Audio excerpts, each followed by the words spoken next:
Hey, what's up guys? Welcome to the video. Today we are going to be breaking down how long it takes to see results working out for Natty lifters, okay? Because I get it. I've been there. When I first started lifting, it seemed like I wasn't seeing the results that I was looking for in the amount of time that I wanted to see them. But I'm going to break it all down for you today, how to actually start to see results. But before we get into that, my name is Noah. I am the founder of Get Her Done Fitness, and I made it my mission to help all the young teenage men get the body and the confidence that they've always wanted. So let's hop right into this one. How long to see results from working out for Natty teen lifters? How to start seeing results? How long is it going to take? Okay, so something that you need to keep in mind is that this is not going to be easy, okay? Because something that you must understand is that anything that is worth chasing, anything that is valuable, is not going to be easy, because if it was easy, everyone would do it, and therefore everyone would have it. Therefore, it wouldn't be valuable. It wouldn't be scarce, right? So you want to have the body of your dreams. You want to have the wide shoulders. You want to have the big chest. You want to have the big arms. You want to have the chiseled abs. You want to have the tree trunk legs, the chiseled calves. You want to have the whole nine, okay? But you need to understand that it's going to be very, very difficult. It's not going to come easy. And there are things that you can do to definitely make it easier. But the bottom line is that it's not going to be easy. And so you just need to trust the process and continue on. Because a lot of you guys, I know a lot of guys that they go to the gym for like a week, 2 weeks, maybe even a month, 2 months, 3 months, right? And they don't see the results in that short amount of time, and so they just give up, okay? And those are the guys that are never going to have the physiques that they want. But then it's the guys that have their physique that were just able to trust the process. So even though it seemed pretty grim at first, like they're not able to see results, nothing's working, but they just put their head down and went to work. They ate how they were supposed to be eating, they recovered, they did everything that they know they should be doing and they've been taught that actually works, and they trusted the process and stuck with it. And those are the guys that actually see good results. Those guys that you see in the gym that you envy their physique, right? That comes from trusting the process and just going to work and just doing it, okay? But if you're fretting over, oh, how long is it going to take to see results? Why am I not seeing results? And just do it and trust the well-known process, then you are never going to see results that they have. So the processes that you actually need to have in place and that you need to trust in are going to be making sure that your diet's on point, your training's on point, and your recovery's on point, okay? I'm going to break these down super quickly, but I've made full videos on all of these topics that I'm going to link above. But when it comes to your diet, you need to actually be eating appropriately for your goals. And so if your goal is to lose weight, you need to be eating in a caloric deficit where you are burning more calories than you are intaking. So those extra calories you are burning are going to come from your body weight, right? So you're going to lose weight, you're going to lose fat, if that's what you're going for. If you're trying to gain weight, if you're trying to bulk and gain muscle and size, you're going to be looking at a caloric surplus where you are eating more calories than you are burning, right? There's no ifs, ands, or buts. Like everyone, you're going to hear guys tell you, oh, you need to eat this way, you need to eat this certain food. It's like, it doesn't matter what you're eating.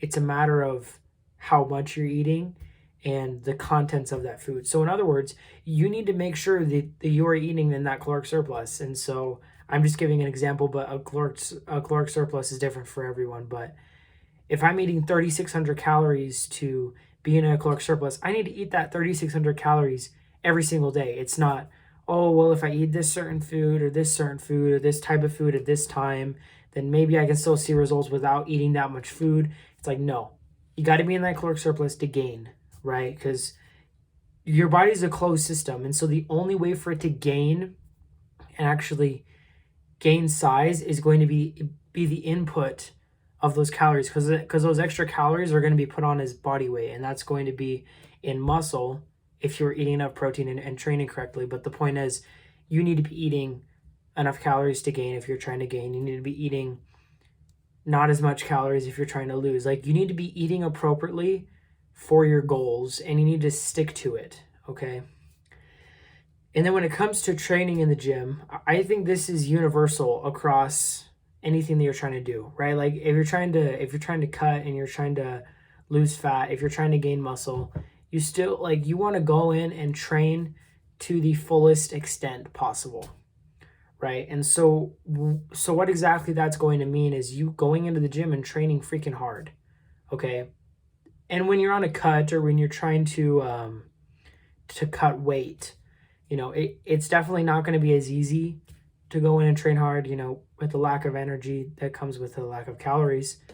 But regardless, you need to go to that fullest extent. So even if you're cutting and that bar is a lot lower, you still need to hit that bar. But then if you're bulking, if you're trying to gain weight, if you're eating in that caloric surplus, you're giving yourself those extra calories for a reason. You need to utilize them. And that sets that bar that much higher. You need to go in and be an absolute animal in the gym, okay? A lot of guys, they overthink this with what exercises should I do, how much rest time. Like, as long as you're going in, for an hour to 2 hours for every muscle group, you're training hard 6, 7 days a week, 5, 6, 7 days a week, you're training hard, and you are actively lifting more than the previous session or week or month even, as long as you're progressively overloading, right? If you're constantly lifting more weight, if you're constantly improving and lifting more, and you are going hard for 1 to 2 hours, and obviously hard with good form. You don't want to injure yourself. If you injure yourself, you're going to be out for X amount of weeks where you can make zero gains. So you're going hard with good form, smart training, but still going freaking hard for 1 to 2 hours, and you are actively lifting more or attempting to lift more, trying your absolute hardest to lift more, you are going to see results, okay? And when it comes to your recovery, right, that's also fairly simple. You don't need to overthink this. And so just make sure that you're getting quality sleep every night, right? Like, ideally you want to be getting at least 8 hours of sleep. But for some of you, even including myself sometimes, it is not entirely possible to be able to do that and be able to get that sleep because of all the other stuff that I got going on in my life and that you might have going on in your life. But every chance available, every time you're able to get those 8 hours, get that 8 hours in, okay? Trust me, it's going to be worth it, because that's when you recover to the most extent. Like, that's when the muscle is actually rebuilt. That's when you're recharging yourself so you can go in and train even harder. So if you think about it this way, it's like you're refilling the battery. And so if you go train hard, you drain that battery and you don't get good sleep, it's like you're going in again on an empty battery. When if you go in on a full battery, you can train that much harder and utilize that battery to its fullest extent. And so you need to make sure that you're getting plenty of rest and recovery. And I would also highly recommend for all my gym bros to incorporate stretching and mobility work early on, because there's a lot of guys that you see that have great physiques, they look great, but they're so immobile. Like, they can't even go like this and put their shoulder all the way around, because they've just never worked on their mobility. And so they don't have that flexibility that just generally just leads to a better state of well-being. Because if you're not flexible, right, it's very hard to do a lot of things you could easily do otherwise. And so there's no downside to being flexible. Like, you can still be ripped, still have a lot of muscle on your frame, and still be flexible. And so I would highly recommend, right, just do some stretches every day, whether that be before your workout, after your workout, in the morning, before you go to bed. Just incorporate some sort of stretching and mobility to make sure that you don't lose that as you age and as you pack on the size. And then another part of your recovery and making sure that you are going in with that full battery is going to be giving yourself that 48-hour window in between muscle groups, right? Because, I think this is pretty self-explanatory, because a lot of splits, like common training splits, they're focused around that 48 to 72 hour window that you want to give yourself in between muscle groups. Like, for example, push-pull legs, it gives you that 48 hours, or 72 in this case.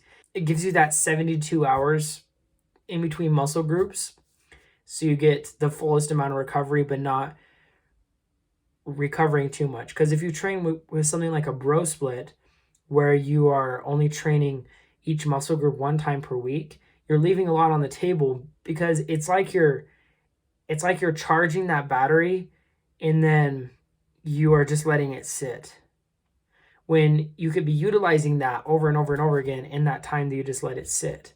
So you want to recover to the fullest extent, but then not go past that and basically just be lazy and not train. And so doing a split that's based on that 48 to 72 hour recovery window for each of your muscle groups is going to be optimal for the most amount of muscle growth and progress and seeing results. There are currently 5 seats available in my Teen Transformation Accelerator for the month of August, where I'm helping young teenage men ages 16 through 19 gain insane amounts of muscle and confidence in 12 weeks. Okay. I'm teaching you guys everything that I've learned in the past 3 years and gaining 40 pounds of muscle, but I've removed all the road bumps, mistakes, and misinformation that set me and many others back that will not be setting you back because you are going to be navigating this with me. So in other words, this is going to be the quickest copy paste XYZ A through Z process that is going to get you results in just 12 weeks. And so if that sounds interesting to you, make sure to go down below and click that link to book a call with me, and we'll see if you're a good fit for that program. I'll catch you guys in the next one. Always remember to get her done.